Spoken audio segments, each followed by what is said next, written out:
Alrighty. I'm, let me get zoomed in here.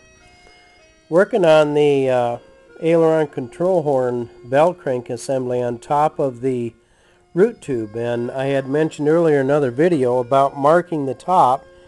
And you can see my mark here, so that my arrows line up. Now this is the line on the root tube itself, just forward of this assembly.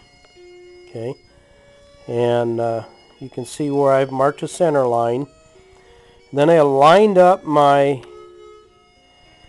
bell crank assembly to match that line. Okay, and then by changing the settings on the rods, these threaded rod ends, keeping this centered, keeping the bell crank centered, I was able to change the length of these two rods that come from the back part here, which goes down these tubes and then into my control stick, which you can see I have bungee corded back to hold it back, and then kept it centered. So everything is now centered, so now we can go ahead and tighten up the set screws on here. I'm just going to finger tighten them for right now, and then later on, after I get the rest of it in, excuse me, I will go ahead and tighten them down tight. But you want to make sure that all of your jam nuts are tightened up.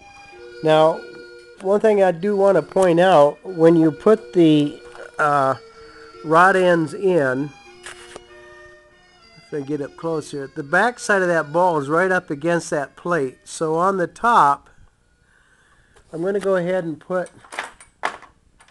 a washer.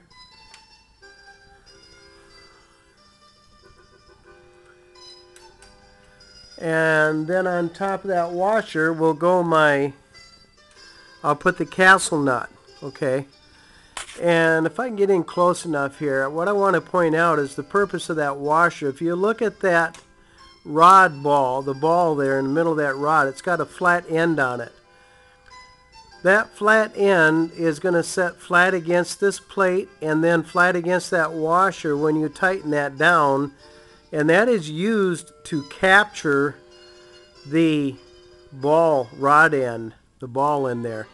Now I'll tighten that down, I'll seat it, and then put the cotter pin through.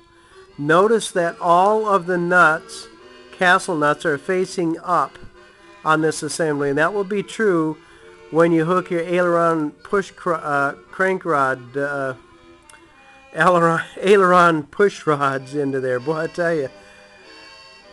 But that's it for the assembly. Okay, here we're looking underneath here, and you can see that again the nut is facing up, the head of the bolt is underneath, and I have a washer comes up through. You got the two nylon bearings in there, and then on top you have that stainless steel wide area washer, a castle nut, and then the pin. And that's it for installing the aileron control rod assembly. Playing a little bit of Italian music there in the background from my friend Mauro over in Italy. Mauro, if you're watching this video, I miss you, buddy, and I sure wish you could be here to have some fun with the Excalibur with me. Thanks for watching. Bye-bye.